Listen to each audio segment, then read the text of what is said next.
Salut à tous, salut à tous pour ce premier podcast d'une longue série qui va commencer sur comment faire du business à la lumière de la parole, comment entreprendre avec Dieu.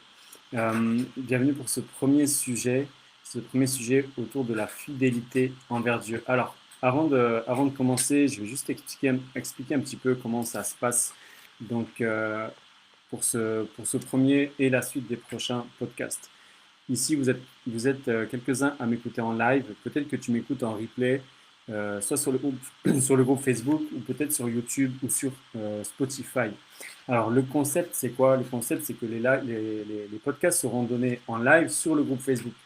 Et ensuite, le replay sera donc diffusé sur YouTube et sur Spotify. Donc, si tu veux assister au live, si tu veux avoir l'occasion de pouvoir poser tes questions, tes réponses, faire un retour de ce que tu as euh, retiré du podcast, eh bien, je t'invite à cliquer sur le lien autour de, de ce podcast pour rejoindre le groupe. Et si tu es sur le groupe, eh bien, c'est super, c'est super. Et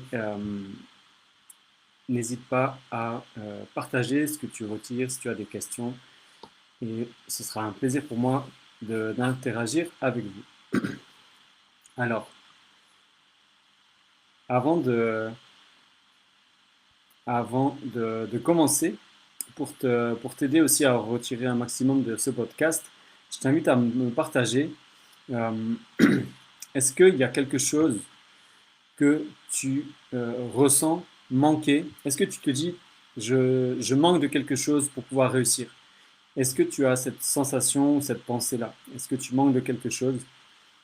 Euh, Est-ce que tu manques de quelque chose ou est-ce que peut-être tu as peur de quelque chose? Voilà. Dis-moi ce que c'est en commentaire si tu es sur le groupe et si tu m'écoutes en replay, bien, je t'invite à me le partager quand tu viendras sur le groupe Facebook. Tu verras plus tard pourquoi je parle de ça. Alors, comment être fidèle à Dieu dans son business? Pourquoi j'ai abordé cette question-là?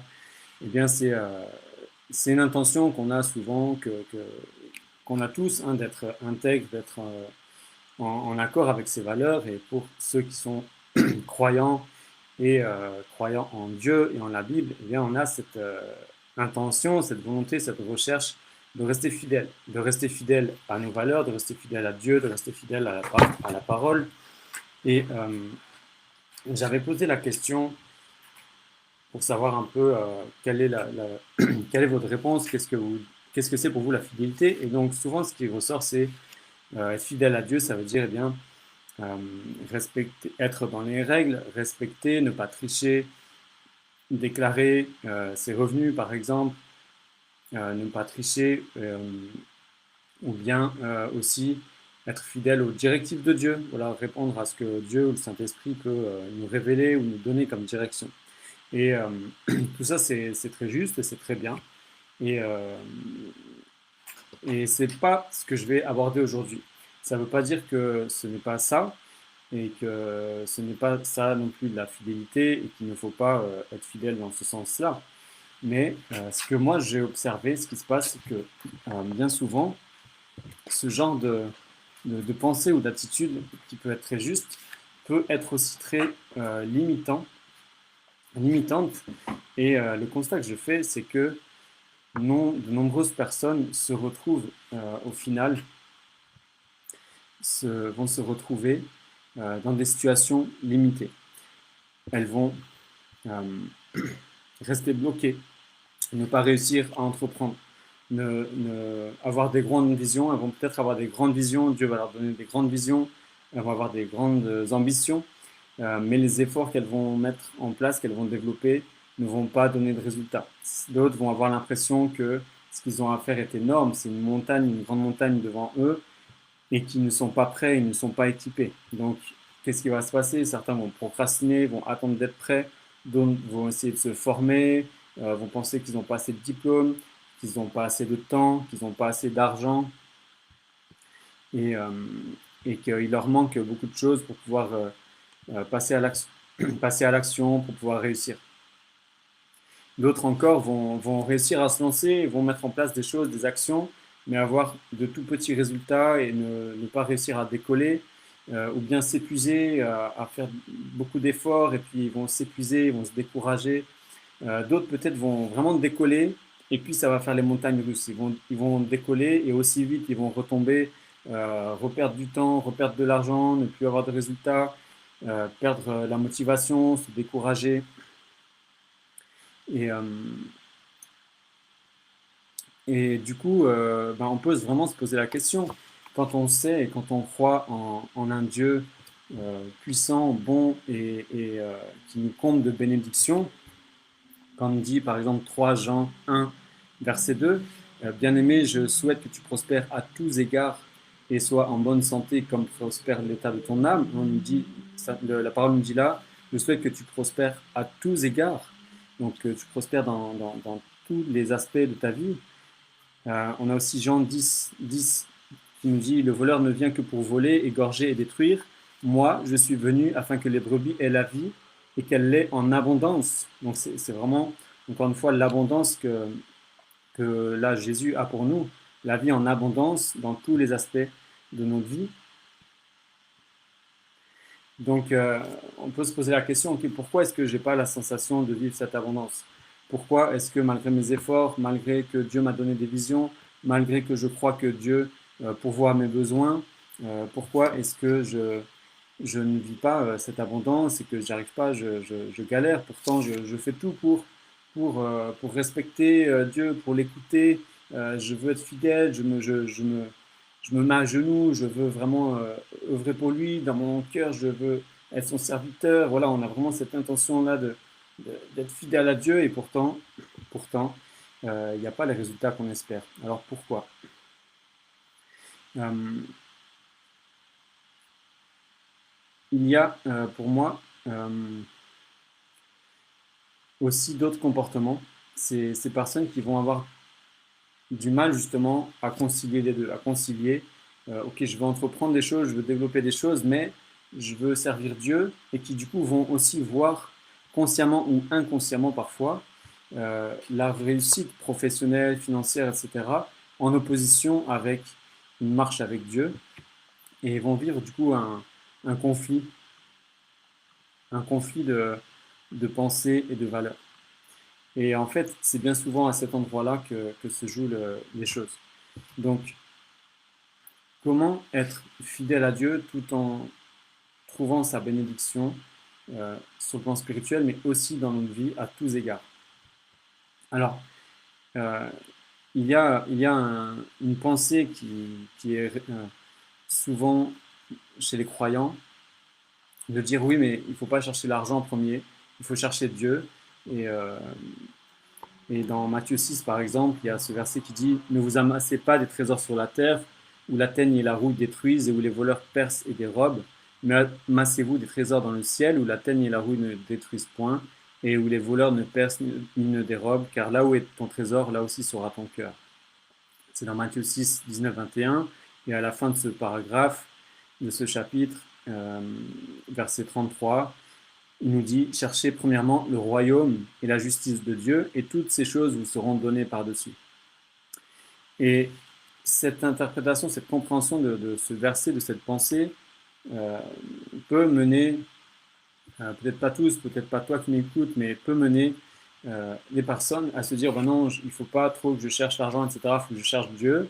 Et du coup, ils restent dans ce fonctionnement-là, mais du coup, ils n'y arrivent pas. Ils n'y arrivent pas alors peut-être qu'ils trouvent un épanouissement spirituel, etc.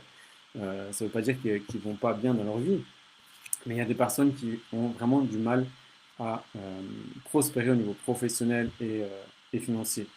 Donc, qu'est-ce que ça veut dire chercher le royaume de Dieu et sa justice? Et toutes ces choses vous sont données par-dessus ou en plus. Eh bien, si on va chercher dans la parole, qu'est-ce qui décrit le royaume de Dieu? On trouve dans Matthieu 25, la parabole des talents, alors Matthieu 25 qui commence par, qui commence au verset 1 en disant, donc c'est Jésus qui s'adresse à ses disciples et qui dit, alors le royaume des cieux sera semblable à 10 vierges. Donc là, le premier paragraphe, ça parle des vierges sages et des vierges folles. Et quand on va au deuxième paragraphe, ce premier paragraphe il est très intéressant, mais je ne vais pas parler de celui-là aujourd'hui. Deuxième paragraphe, verset 14, il en sera comme, donc voilà, ici on a le royaume des cieux sera comme, il en sera comme un homme qui, partant pour un voyage, appela ses serviteurs et leur remit ses biens. On a ici toute la parabole des talents. Je ne vais pas la lire tout, mais je t'invite à la relire si tu ne la connais pas ou pour t'en rappeler, à relire cette parabole et je vais aller à l'essentiel pour le sujet du jour sur ce qui est intéressant ici concernant la fidélité. Donc rapidement l'histoire c'est un maître, un homme ou un maître qui part en voyage et qui confie ses richesses à ses serviteurs. Il confie ses richesses à ses serviteurs et leur confie des talents. Donc des talents, c'est à l'époque, des talents, c'est une mesure pour peser de l'or. Donc c'est pas là, ça parle pas de compétences, de dons, de talents, ça parle vraiment de richesse.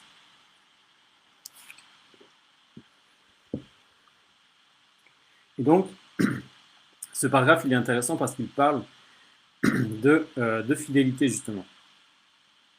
Et donc, on a Matthieu 25, verset 21. Quand le maître revient demander des comptes à ses serviteurs, il lui dit, c'est bien, bon et fidèle serviteur, tu as été fidèle en peu de choses, je te confierai beaucoup, entre dans la joie de ton maître. Et on a aussi à la fin, verset 29, car on donnera à celui qui a et il sera dans l'abondance, mais à celui qui n'a pas, on ôtera même ce qu'il a.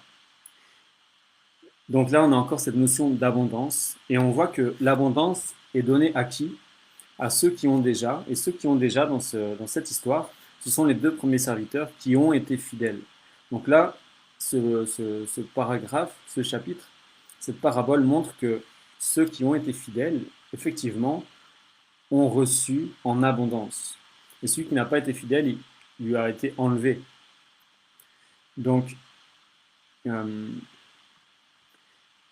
quelle a été la fidélité ici? Qu'est-ce que ça voulait dire pour eux? Qui a été fidèle et comment ils ont été fidèles? Ceux qui ont été fidèles, ce sont les deux premiers serviteurs qui ont reçu des talents et qui ont travaillé avec leurs talents. Ce sont les deux premiers serviteurs. Il y en a un qui a reçu 5 talents, l'autre il a reçu 2 talents.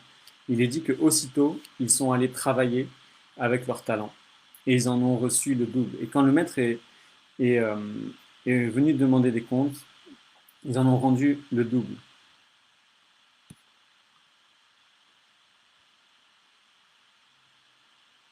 Donc voilà, on a Matthieu donc 25, verset 16. Celui qui avait reçu les 5 talents s'en alla, les fit valoir, et il gagna 5 autres talents.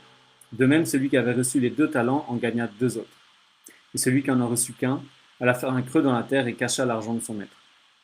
Et donc, quand le maître vient demander des comptes, Matthieu 25, verset 20, celui qui avait reçu les 5 talents s'approcha et en apportant 5 autres talents, et il dit, Seigneur, tu m'as remis 5 talents, voici j'en ai gagné 5 autres. Et son maître lui dit, c'est bien, bon et fidèle serviteur, tu as été fidèle en peu de choses, je te confierai beaucoup, entre dans la joie de ton maître. Donc ici, il y a vraiment beaucoup de choses, cette parabole est très riche et en enseignement, et je vais vraiment me focaliser sur la fidélité ici. Celui qui a été fidèle, c'est celui donc qui a travaillé aussitôt avec ce qu'il avait reçu. Et il est dit qu'il a été fidèle en peu de choses. Et quand on va voir qu'est-ce que c'est qu'il avait, les talents qu'il a reçus, en fait, quand on va chercher un peu ce que ça veut dire les talents, à l'époque, c'était pour peser de l'or. Et c'était plusieurs kilos d'or, en fait, un talent. Et donc, si on devait traduire en valeur monétaire aujourd'hui, c'est plusieurs millions d'euros que ce serviteur avait en sa possession de la part de son maître. C'est plusieurs millions d'euros. Et il est dit qu'il était fidèle en peu de choses. Donc vous voyez ici déjà, qu'est-ce que ça montre? Que des millions, des richesses d'une valeur de millions d'euros, en fait c'était peu de choses aux yeux de Dieu. les richesses matérielles et l'argent, même qui valent des millions, étaient peu de choses. Mais il a été fidèle. Il a été fidèle avec ça. Et fidèle, ça veut dire quoi ici? Ça veut dire qu'il en a gagné plus encore. Donc ceux qui ont été fidèles, c'est ceux qui ont su gagner plus avec ce qu'ils avaient déjà reçu. Donc le troisième serviteur, je ne vais pas trop m'attarder sur lui, mais ce qui se passe pour lui, c'est qu'il n'a pas travaillé avec. Il a enfoui, il a caché dans la terre, et à la fin, ce qu'il avait lui est retiré. Et donc, qu'est-ce que ça montre pour nous et qu'est-ce qu'on peut comprendre? Ce qui est important de comprendre, c'est qu'est-ce qui a permis à ces serviteurs-là d'être fidèles, pourquoi eux, ils ont pu le faire et pas l'autre. Quand on voit ce que le troisième a fait, qu'est-ce qu'il a dit? C'est qu'il a eu peur, en fait. Il a eu peur et il avait la croyance et la vision que son maître était dur. Et, euh, et quand on va, j'ai pas pris le verset là sous les yeux, mais quand on va voir dans Luc, il y a une parabole similaire à propos des serviteurs. Et il est dit du troisième serviteur, euh, tu as eu peur, mais tu seras jugé selon ta parole. Dans Luc, il est dit ça. Dans Matthieu, ce n'est pas dit, mais on le comprend. Et dans Luc, il est dit que ce troisième serviteur est jugé selon sa parole, en fait, selon sa propre parole. Donc, ici, on a une indication de compréhension de comment est-ce que les serviteurs ont fonctionné et pourquoi. Donc, pourquoi est-ce que comment a fonctionné le troisième serviteur? Le troisième serviteur, il a eu peur. Et pourquoi il a eu peur? Parce qu'il avait un mauvais jugement, une mauvaise croyance de son maître. Il a eu peur de son maître, il a eu peur et il a eu peur de perdre. Il avait peur de perdre ce qu'il avait reçu et il n'a pas su travailler avec ce qu'il avait déjà. C'est ça ici la clé. La clé de compréhension, c'est que les deux premiers serviteurs, ils ont su aller travailler avec ce qu'ils avaient déjà reçu. Est-ce qu'ils ont eu peur ou pas? On ne sait pas. Il n'est pas dit. La seule chose qu'il est dit, c'est que aussitôt qu'ils ont reçu, ils sont allés travailler avec ce qu'ils avaient reçu. Donc, ils sont allés faire fructifier le peu qu'ils avaient déjà. Et qu'est-ce que c'est qui leur a permis ça? C'est d'avoir cette reconnaissance qu'ils avaient déjà. Ils n'ont pas eu peur, ils n'avaient pas la croyance, ils n'avaient pas peur de perdre, ni la croyance que leur maître était dur, etc. Ils sont juste allés travailler avec ce qu'ils avaient déjà. Donc, ce que nous, on peut en retirer, ce que vous pouvez en retirer, c'est que ce qui permet d'être fidèle à Dieu ici, c'est de reconnaître, de voir, de trouver qu'est-ce que c'est que vous avez déjà reçu.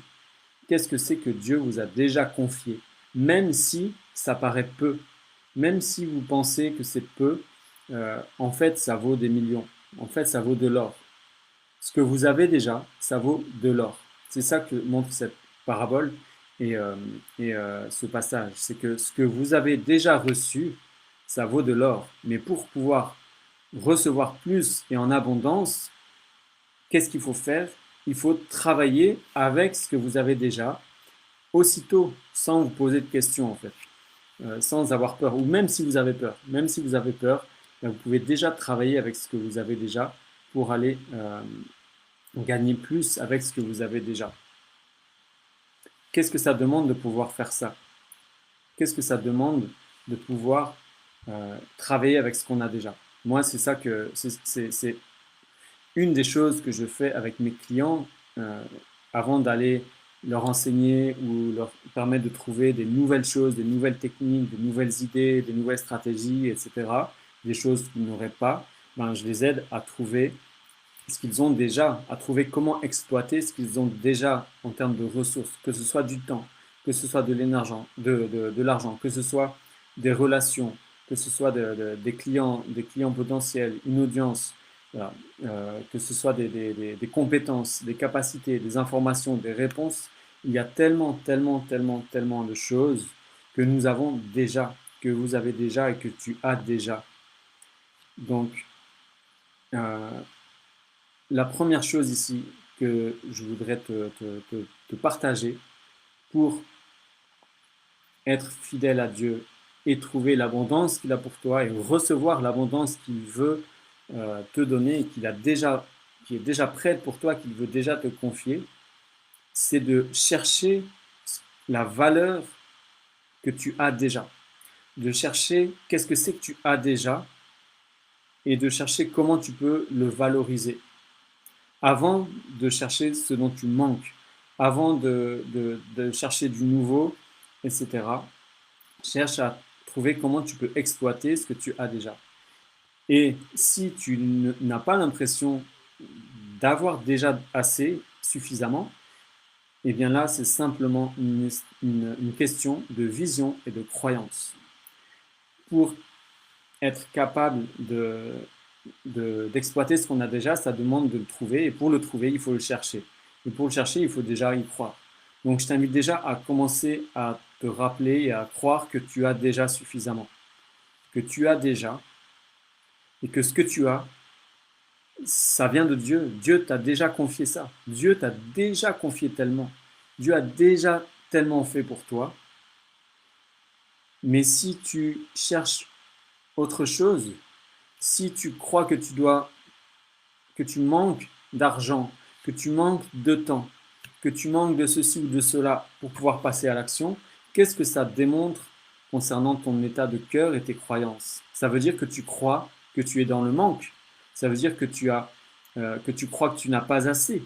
Peut-être ça veut dire que tu crois que tu as peur de perdre. Et c'est pour cette raison-là que tu ne sais pas comment développer, tu ne vois pas la multiplication et l'abondance. C'est parce que, et c'est là qu'on peut voir, ça va peut-être être radical, mais que c'est quelque part de l'infidélité de croire que je n'ai pas assez. Est-ce que tu crois en un Dieu qui n'a pas encore donné, qui n'a pas encore pourvu, ou est-ce que tu crois en un Dieu qui a déjà accompli pour toi? Jésus, c'est la bonne nouvelle, c'est ça, c'est que Jésus a déjà tout accompli. Il a dit à la croix, tout est accompli. Les péchés sont déjà pardonnés, une fois pour toutes. Sa grâce a été déjà donnée. Dieu a déjà donné. Tu es déjà béni. Qu'est-ce que c'est qui nous est demandé à nous? C'est d'y croire pour pouvoir le voir. Donc, avant de chercher ce que tu n'as pas, ce dont tu manques, je t'invite à vraiment renouveler tes pensées, renouveler ton intelligence et aller sonder tes croyances et aller vraiment éprouver dans ton cœur que tu es déjà béni, que tu as déjà suffisamment. Et ce sera là que tu pourras être dans une vraie fidélité à Dieu, c'est d'incarner, de montrer et de vraiment vivre et de pratiquer la croyance que tu es déjà béni, que tu as suffisamment, que tu as un Dieu qui pourvoit en tes besoins. Je vais reprendre pour abonder là-dedans le même passage qui dit « Ne vous amassez pas des trésors sur la terre ». Eh bien, ce même passage, donc c'est Matthieu 6, ce même passage dit,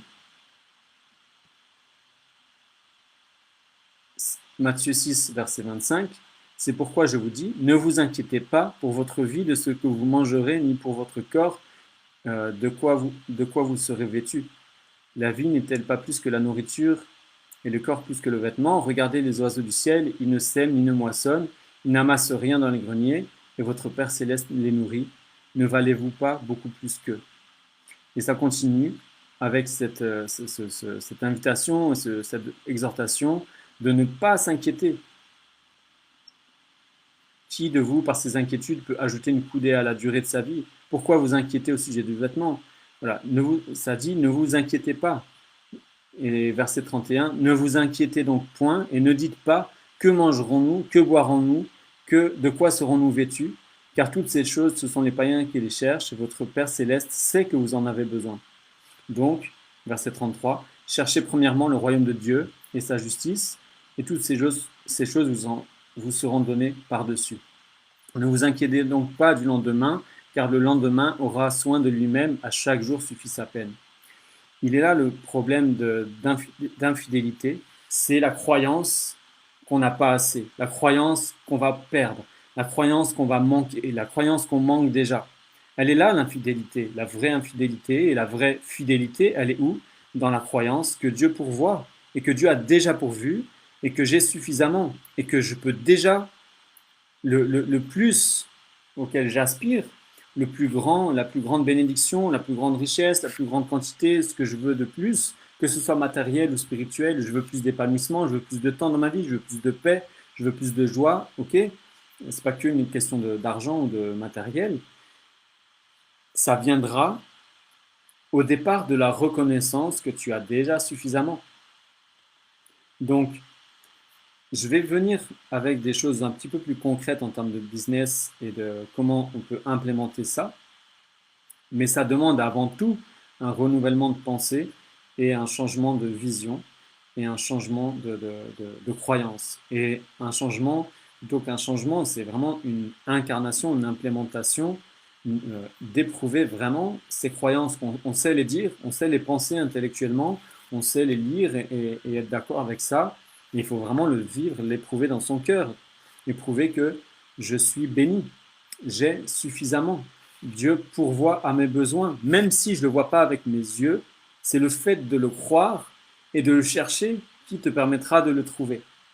Donc, si tu veux éprouver, implémenter, incarner, développer ta fidélité à Dieu, avant de chercher à vouloir correspondre à je ne sais quelle règle ou loi, etc., je t'invite à éprouver, à développer cette fidélité dans le fait que tu es déjà béni et que tu as déjà suffisamment. Pourquoi? Parce que le risque et le piège, c'est que sinon, tu t'embarques à faire des choses dont tu n'es pas capable, à faire des choses pour lesquelles tu n'as pas les ressources. Et c'est là que surviennent les problèmes. On a une grande vision, on voit le sommet de la montagne, et du coup on se dit qu'il faut aller là-haut et que pour aller là-haut, il va nous falloir un super équipement, beaucoup de compétences, beaucoup de temps, etc. Et que du coup, on va même pas faire un premier pas. Le risque, concrètement, ça va être par exemple de recruter trop tôt, de s'embarquer dans des projets énormes. C'est pas que ces projets-là, c'est pas ça que Dieu veut. Peut-être que Dieu, oui, a un très grand projet. Je crois que oui, il a un très grand projet pour toi, mais qu'au jour d'aujourd'hui, là, maintenant, tout de suite, ce qu'il attend de toi, c'est que tu fasses un pas à la hauteur de ta capacité actuelle. Le reste viendra, il te le dit.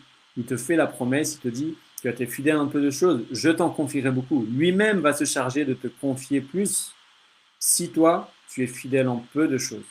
Donc, si tu as la sensation de ne pas être assez capable, de ne pas avoir assez de ressources, si tu as peur de perdre, etc., ça montre juste que soit tu t'accroches au peu que tu as, tu n'as pas envie tu veux le cacher, ou alors que tu crois que tu manques et que ça voudrait dire que tu n'as pas assez de ressources, alors que Dieu, là, te dit que oui, tu as assez, et le peu que tu as, ça vaut de l'or.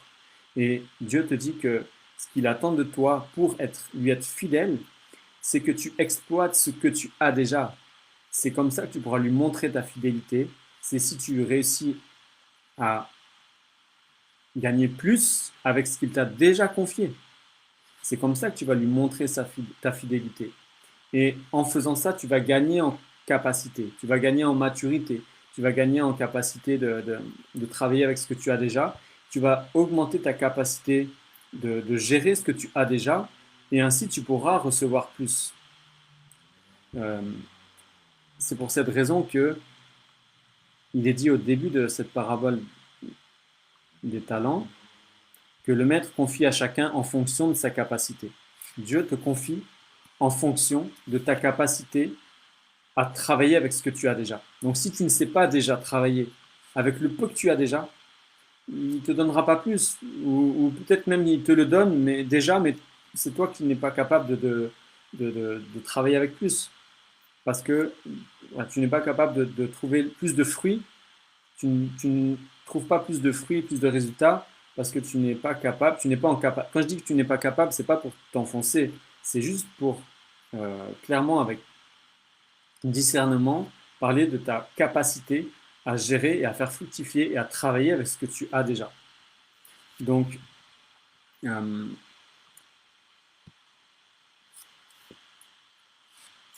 je vais te rappeler ce verset-là qui dit, voilà, ne vous inquiétez pas du lendemain, ne t'inquiète pas du lendemain, n'aie pas peur de perdre, n'aie pas peur de te tromper, n'aie pas peur de manquer, cultive plutôt ta confiance dans le fait que tu as suffisamment. Et avec ça, trouve quoi faire de plus, comment développer ce que tu as déjà, comment tirer un bénéfice supplémentaire ou alternatif de ce que tu as déjà.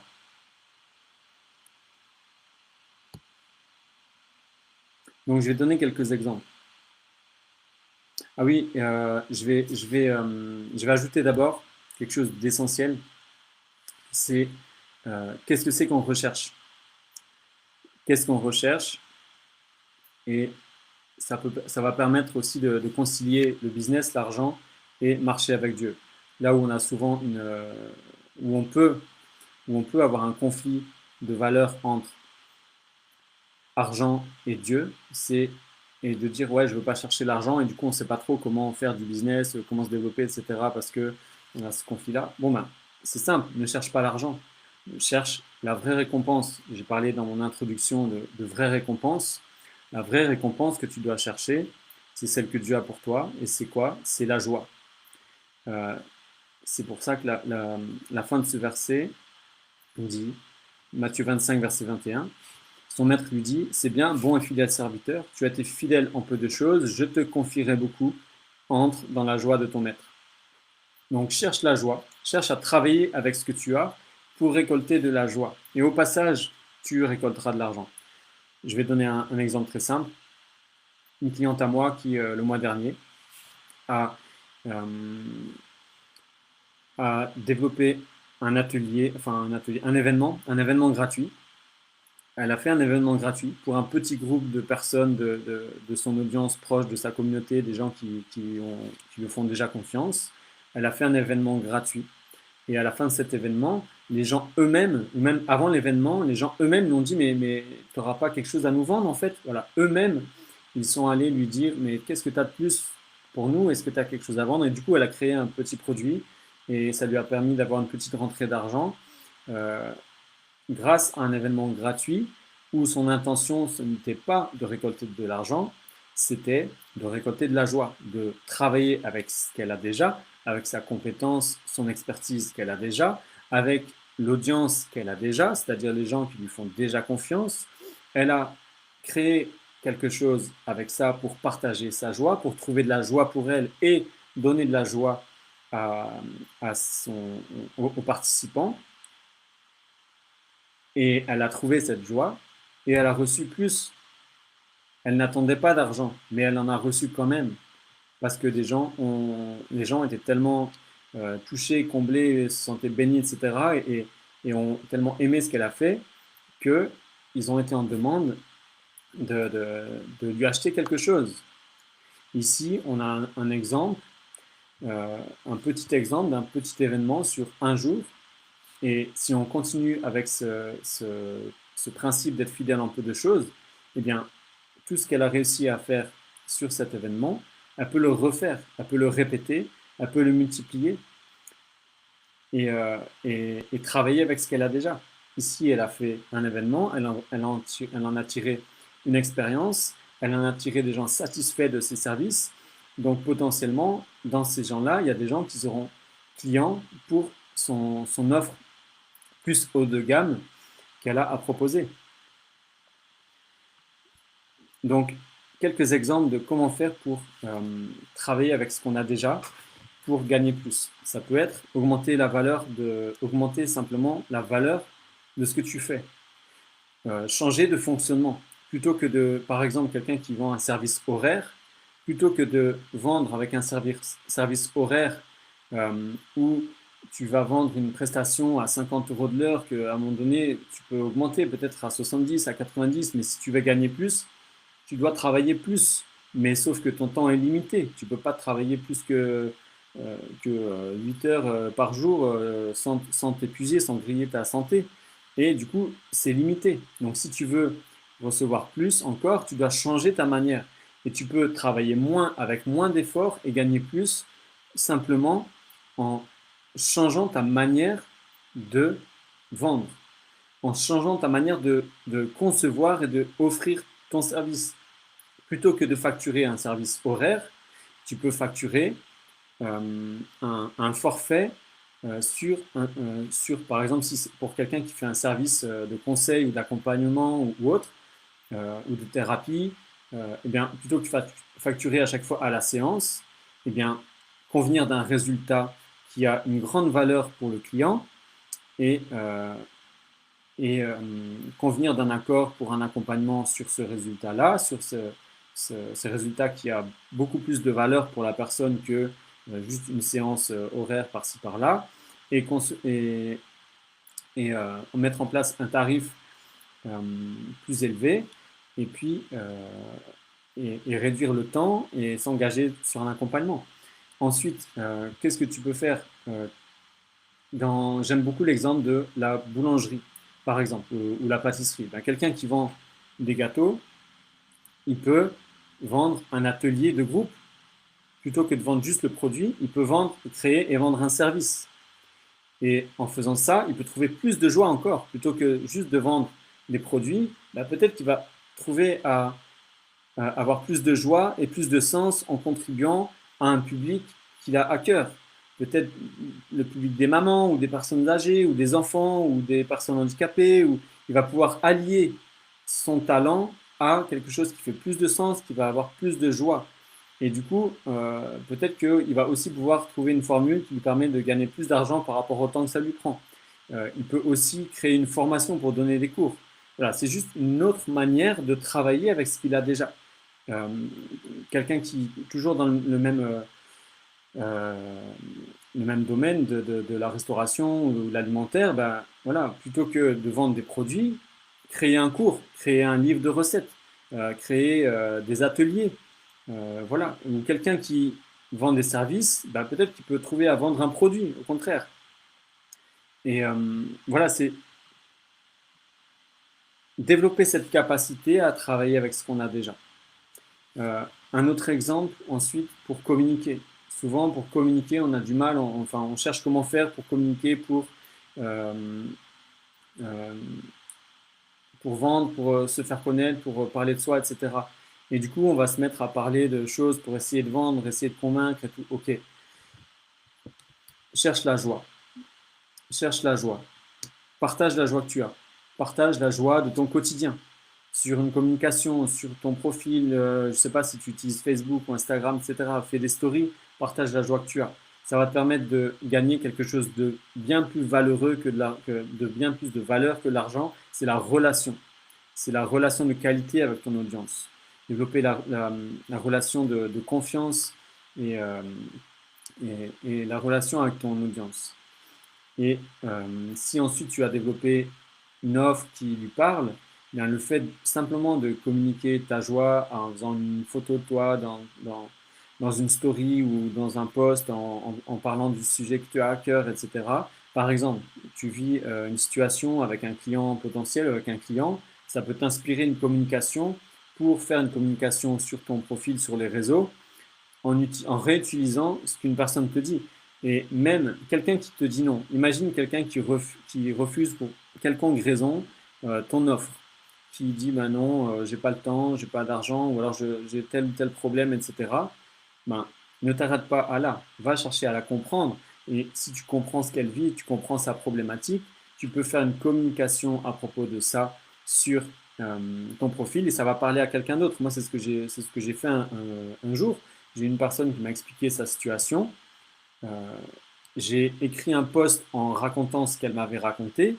Et une autre personne m'a dit waouh, ça parle de moi carrément, ça parle de moi, etc. Et derrière, on s'est appelé et j'ai pu lui présenter mon service d'accompagnement. Et voilà, donc ce qu'une personne m'a raconté, je l'ai simplement retravaillé, exploité pour en créer un contenu de communication qui m'a apporté un autre client potentiel en fait. C'est simplement travailler avec ce que j'ai déjà.